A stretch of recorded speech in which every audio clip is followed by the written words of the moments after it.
जय हिंद दोस्तों, स्वागत है आपका हमारे YouTube चैनल में। आज की वीडियो में लेकर आए हैं आपके लिए यहाँ पर बहुत ही महत्वपूर्ण क्वेश्चन आंसर आचार्य रामचंद्र शुक्ल जी से संबंधित। तो वीडियो को पूरा अवश्य देखना है। आचार्य रामचंद्र शुक्ल जी से संबंधित फर्स्ट क्वेश्चन यहाँ पर क्या पूछा है, उससे पहले सभी लोग एक बार वीडियो को लाइक कर लें, चैनल को सब्सक्राइब कर लें और ज़्यादा से ज़्यादा वीडियो को शेयर करना है ताकि अन्य लोग भी यह वीडियो देख सकें। और self study classes app download करना है आपके लिए प्ले स्टोर से।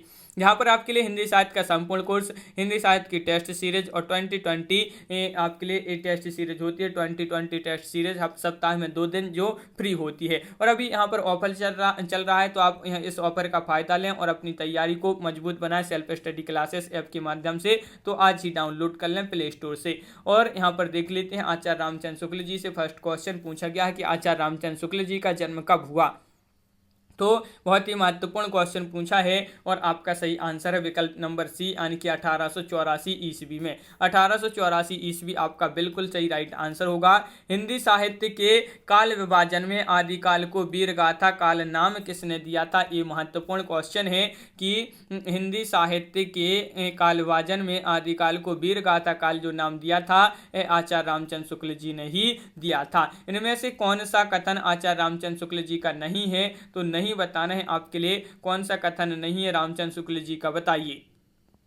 तो बिल्कुल सही राइट आंसर है कि भारत का लोकनायक वही हो सकता है जो समन्वय कर सके। ये जो है आचार्य रामचंद्र शुक्ल जी का कथन नहीं है। तो विकल्प नंबर बी आपका यहाँ पर सही आंसर है। क्वेश्चन नंबर 4 पूछा है आचार्य रामचंद्र शुक्ल ने कितने ग्रंथों के आधार पर आदिकाल को वीरगाथा काल नाम दिया। 10, 8, 12 या 14 है। तो कितने ग्रंथों के आधार पर आदिकाल को वीरगाथा काल नाम दिया था आचार्य रामचंद्र शुक्ल जी ने। तो 12 ग्रंथों के आधार पर। बिल्कुल सही। आचार्य रामचंद्र शुक्ल ने अपने इतिहास ग्रंथ में अंतिम रूप से किस काल का विवेचन किया है। छायावाद, प्रयोगवाद, प्रगतिवाद या नई कविता का। तो आचार्य रामचंद्र शुक्ल ने अपने इतिहास ग्रंथ में अंतिम रूप से किस काल का विवेचन किया है। तो छायावाद आपका सही आंसर होगा। आचार्य रामचंद्र शुक्ल ने किस कवि को हिंदी का प्रथम कवि माना है। महत्वपूर्ण क्वेश्चन है, वह कौन सा कवि है जिसको हिंदी का प्रथम कवि माना है आचार्य रामचंद्र शुक्ल जी ने। तो आपका सही आंसर है क्वेश्चन नंबर 6 का चंद्रवरदाई। चंद्रवरदाई विकल्प नंबर 1 आपका सही आंसर होगा। बिल्कुल सही। क्वेश्चन नंबर 7 आचार्य रामचंद्र शुक्ल ने रासु शब्द की उत्पत्ति किससे मानी है। रासक शब्द से, रसायन शब्द से या राजसूय यज्ञ से या फिर राजछंद से। तो यहाँ पर आपका सही आंसर रसायन शब्द से रासु शब्द की उत्पत्ति मानी है। किससे? रसायन शब्द से। किसने? रामचंद्र शुक्ल जी ने। क्वेश्चन नंबर 8 है आचार्य रामचंद्र शुक्ल ने किस काव्य को हिंदी का पहला महाकाव्य और उसके रचनाकार को हिंदी का पहला कवि माना है। महत्वपूर्ण क्वेश्चन पूछा गया है और क्वेश्चन नंबर 8 का आपका जो सही आंसर है वह है विकल्प नंबर 1, यानी कि आचार्य रामचंद्र शुक्ल जी ने पृथ्वीराज रासो काव्य को हिंदी का पहला महाकाव्य और इसकी जो रचना है चंद्रवरदाई, इनको हिंदी का पहला कवि माना है। किसने? रामचंद्र शुक्ल जी ने। आचार्य रामचंद्र शुक्ल जी की एकमात्र कहानी है लालपान की बेगम, खेल, 11 वर्ष का समय या फिर विपथगा। तो इनकी एकमात्र जो कहानी है 11 वर्ष का समय, ये इनकी एक कहानी है रामचंद्र शुक्ल जी की। आचार्य रामचंद्र शुक्ल काशी नागरी प्रचारणी सभा के लिए हिंदी शब्द सागर के निर्माण के लिए कब नियुक्त हुए। तो यह आपको बताना है ये कब नियुक्त हुए थे। आचार्य रामचंद्र शुक्ल काशी नागरी प्रचारणी सभा के लिए हिंदी शब्द सागर के निर्माण के लिए नियुक्त हुए थे 1905 ईस्वी में। 1905 आपका सही आंसर होगा। यहाँ पर क्वेश्चन नंबर 11 है आचार्य रामचंद्र शुक्ल की रचना चिंतामणि में कितने निबंध संग्रहित हैं। मोस्ट इंपॉर्टेंट क्वेश्चन है, चिंतामणि में कितने निबंध संग्रहित हैं। तो इनमें 17 निबंध संग्रहित हैं। विकल्प नंबर आपका सी यहाँ पर राइट आंसर होगा। आचार्य रामचंद्र शुक्ल की रचना चिंतामणि भाग 2 में कितने निबंध संग्रहित हैं। भाग 2 में पूछा है आपसे, भाग 2 में कितने निबंध संग्रहित हैं। तो क्वेश्चन नंबर 12 है और 12 का सही आंसर है। इसमें भाग 2 में 21 निबंध संग्रहित हैं। बिल्कुल सही। क्वेश्चन नंबर 3 पूछा है, 13वां क्वेश्चन पूछा है कि चिंतामणि भाग 3 के संपादक कौन है। भाग 3 के संपादक पूछा है। तो क्वेश्चन नंबर 13 का राइट आंसर आपका यहाँ पर होगा विकल्प नंबर सी, यानी कि डॉक्टर नामवर सिंह आपका सही आंसर होगा। क्वेश्चन नंबर 14 क्या पूछा है, तो देखिए आचार्य रामचंद्र शुक्ल का ग्रंथ हिंदी साहित्य का इतिहास पहले किस नाम से प्रकाशित हुआ। मोस्ट इंपॉर्टेंट क्वेश्चन है, कई बार ये क्वेश्चन पूछा जा चुका है एग्जाम में। आचार्य रामचंद्र शुक्ल जी का ग्रंथ हिंदी साहित्य का इतिहास पहले किस नाम से प्रकाशित हुआ। हिंदी साहित्य का विकास। विकल्प नंबर 1 सही आंसर होगा। आचार्य रामचंद्र शुक्ल ने किस पत्रिका का संपादन किया था। वह पत्रिका आपके लिए बताना है कौन सी वह पत्रिका थी जिसका जो है क्या किया था, संपादन किया था किसने, आचार्य रामचंद्र शुक्ल जी ने आनंद कादम्बिनी पत्रिका का संपादन किया था आचार्य शुक्ल ने। क्वेश्चन नंबर 16 की बात करें कि आचार्य रामचंद्र शुक्ल का जन्म कहाँ हुआ। इनका जन्म बताना है, तो इनका जन्म हुआ था कहाँ पर, आचार्य रामचंद्र शुक्ल जी का जन्म अगोना बस्ती आपका यहाँ पर सही आंसर होगा, विकल्प नंबर सी राइट आंसर है। आचार्य रामचंद्र शुक्ल की एकमात्र कविता भारत और बसंत किस पत्रिका में प्रकाशित हुई थी। नागरी, नीरद में, आनंद कादम्बिनी में, इंदु या मर्यादा में। तो क्वेश्चन नंबर 17 ये जो है प्रकाशित हुई थी, तो वह पत्रिका थी आनंद कादम्बिनी, विकल्प नंबर बी आपका सही आंसर होगा। आचार्य रामचंद्र शुक्ल ने किस काव्य ग्रंथ से सूफी आख्यान काव्य की अखंडित परंपरा की समाप्ति मानी। तो किस काव्य ग्रंथ से, बताइए किस काव्य ग्रंथ से सूफी आख्यान काव्य की अखंडित परंपरा की समाप्ति मानी है। तो नूर मोहम्मद की अनुराग बांसुरी से। तो विकल्प नंबर आपका डी यहाँ पर सही आंसर होगा, बिल्कुल सही, विकल्प नंबर डी राइट आंसर है। क्वेश्चन नंबर 19 की बात करें यहाँ पर कि आचार्य रामचंद्र शुक्ल ने किस रचना से प्रेम मार्गी काव्यधारा की प्रेम संबंधी कथा की अंतिम रचना मानी है। आचार्य रामचंद्र शुक्ल जी ने किस रचना से प्रेम मार्गी काव्यधारा की प्रेम संबंधी कथा की अंतिम रचना मानी है। तो शेख नबी की ज्ञानदीप रचना से। तो विकल्प नंबर आपका यहाँ पर एक जो है सही आंसर होगा। क्वेश्चन नंबर यहाँ पर पूछा है अपना 20 आचार्य रामचंद्र शुक्ल की एकमात्र कहानी, यहाँ पर एकमात्र कहानी 11 वर्ष का समय कब प्रकाशित हुई थी, ये आपको बताना है। क्वेश्चन नंबर 20 है और आपका सही आंसर है एकमात्र कहानी 11 वर्ष का समय, ये जो है कब प्रकाशित हुई थी। तो ये प्रकाशित हुई थी 1903 ईस्वी में, 1903 ईस्वी आपका राइट आंसर होगा, बिल्कुल सही। आचार्य शुक्ल की प्रारंभिक शिक्षा किस भाषा में हुई, अंग्रेजी में, उर्दू फारसी में, संस्कृत में या फिर हिंदी में। आचार्य शुक्ल की प्रारंभिक शिक्षा किस भाषा में हुई, तो उर्दू फारसी में, उर्दू फारसी आपका बिल्कुल सही राइट आंसर होगा, बहुत बढ़िया। क्वेश्चन नंबर है अपना 22 से आचार्य रामचंद्र शुक्ल हिंदी साहित्य में मुख्यतः किस प्रकार के साहित्यकार हैं, उपन्यासकार हैं, कहानीकार हैं, आलोचक हैं या निबंधकार हैं।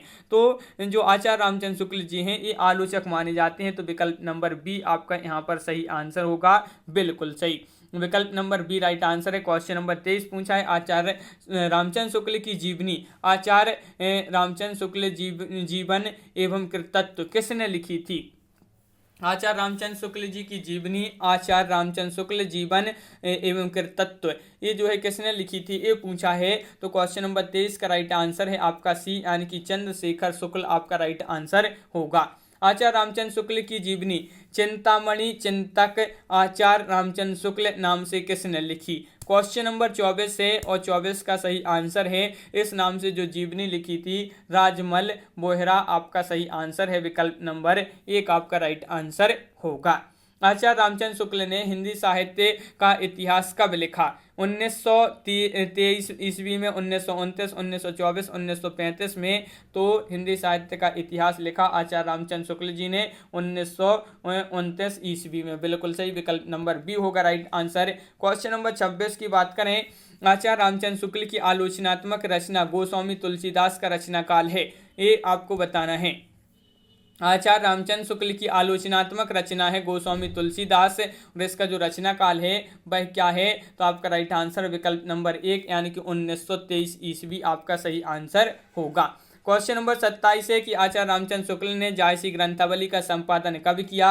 तो जायसी ग्रंथावली का जो संपादन किया था आचार्य रामचंद्र शुक्ल जी ने, वह कब किया था। क्वेश्चन नंबर 27 महत्वपूर्ण है और आपका राइट आंसर 1924 ईस्वी आपका सही आंसर होगा, बिल्कुल सही। आचार्य रामचंद्र शुक्ल ने भ्रमर गीत सार ग्रंथावली का संपादन कब किया। आचार्य रामचंद्र शुक्ल जी ने भ्रमर गीत सार ग्रंथावली का संपादन कब किया, तो 1924 आपका यहाँ पर सही आंसर है, 1924 ईस्वी में इन्होंने भ्रमर गीत सार ग्रंथावली का संपादन किया था।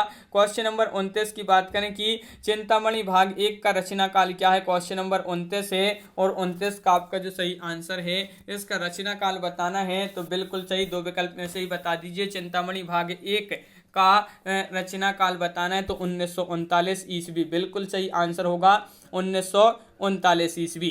अगला क्वेश्चन क्या पूछा है, तो चिंतामणि भाग 2 का रचनाकाल क्या है, तो चिंतामणि भाग 2 का रचनाकाल पूछा है तो क्वेश्चन नंबर 30 है और 30 का बिल्कुल सही राइट आंसर होगा 1945 ईस्वी आपका सही आंसर है। भाग 1 का 1935, भाग 2 का रचनाकाल है 1945। क्वेश्चन नंबर 31 है, आचार्य रामचंद्र शुक्ल के ग्रंथ रस मीमांसा का संपादन किसने किया, तो रस मीमांसा एक ग्रंथ है आचार्य रामचंद्र शुक्ल जी का और इसका संपादन किया था विश्वनाथ प्रसाद मिश्र जी ने। तो विकल्प नंबर आपका सी यहाँ पर राइट आंसर होगा। क्वेश्चन नंबर 32 यहाँ पर पूछा है कि आचार्य रामचंद्र शुक्ल ने द यूनिवर्स का हिंदी अनुवाद किस नाम से किया, द यूनिवर्स का हिंदी अनुवाद किया था रामचंद्र शुक्ल जी ने, किस नाम से किया था, तो आपका सही आंसर होगा क्वेश्चन नंबर 32 का विकल्प नंबर सी यानी कि विश्व प्रपंच नाम से इसका हिंदी अनुवाद किया था द यूनिवर्स का। आचार्य रामचंद्र शुक्ल के अनुसार वीर गति के रूप में सबसे पुरानी पुस्तक कौन सी है, वीर गति के रूप में सबसे पुरानी पुस्तक खुमाण रासो है, बीसलदेव रासो है, पृथ्वीराज रासो है या परमाल रासो है। तो वीर गति के रूप में सबसे पुरानी पुस्तक की बात करें तो बीसलदेव रासो आपका सही आंसर होगा, बिल्कुल सही।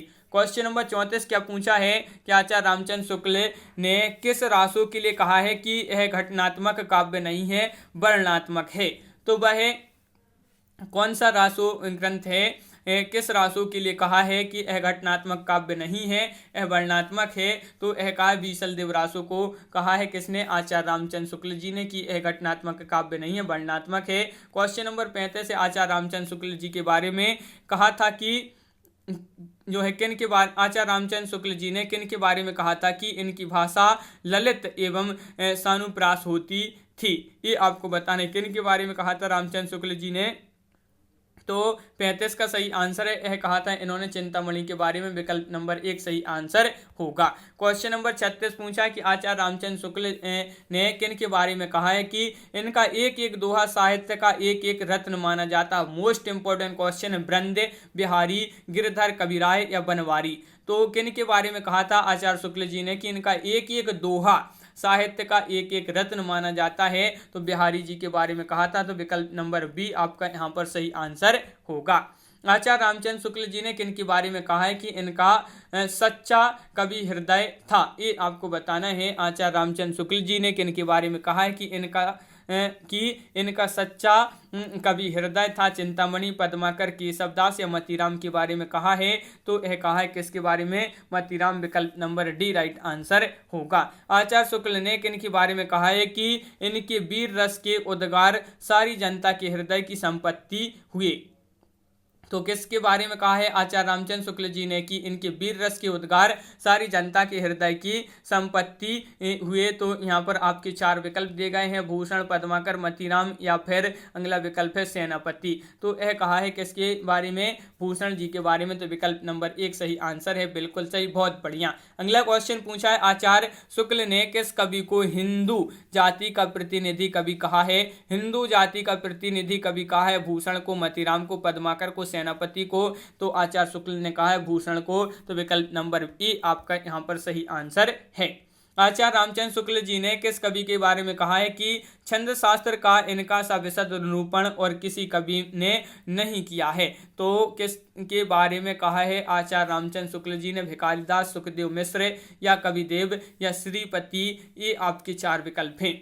और यह कहा है कि छंद शास्त्र का इनका सा विशद निरूपण और किसी कवि ने नहीं किया है, तो सुखदेव मिश्र के बारे में कहा है, बिल्कुल सही। ये आचार्य और कवि दोनों रूप में हमारे सामने आते हैं। आचार्य शुक्ल का यह कथन किन के लिए आया है, भिखारीदास, कविदेव या सुखदेव मिश्र या श्रीपति, ये आचार्य और कवि दोनों रूप में हमारे सामने आते हैं। एक कहा है रामचंद्र शुक्ल जी ने कविदेव के बारे में, विकल्प नंबर सी आपका सही आंसर है।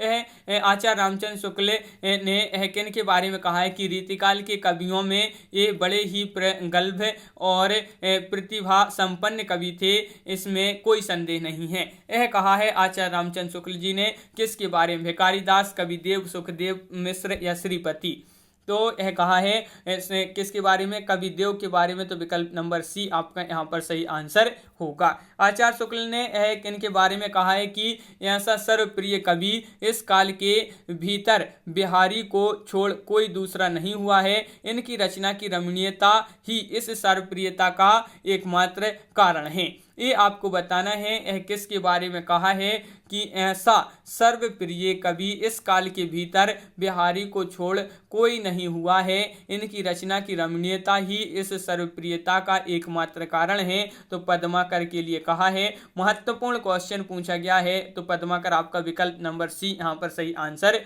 होगा। इनमें से कौन सी पंक्ति आचार्य शुक्ल की नहीं है? देखिए, नहीं पूछा है तो नहीं में आपका यहाँ पर सही आंसर है दुख सबको मांझता है। दुख सबको मांझता है ये पंक्ति आचार्य रामचंद्र शुक्ल की नहीं है। क्वेश्चन नंबर आपका 45 से आचार्य रामचंद्र शुक्ल का निधन कब हुआ? महत्वपूर्ण क्वेश्चन पूछा गया है कि आचार्य रामचंद्र शुक्ल जी का निधन कब हुआ। तो बिल्कुल सही राइट आंसर यहाँ पर सभी लोगों ने बता दिया है कि आचार्य शुक्ल की जन्म की बात करें तो इनका जन्म 1884 ईस्वी में इनका जन्म हुआ था। कहाँ पर इनका जन्म हुआ था? कहाँ पर हुआ था?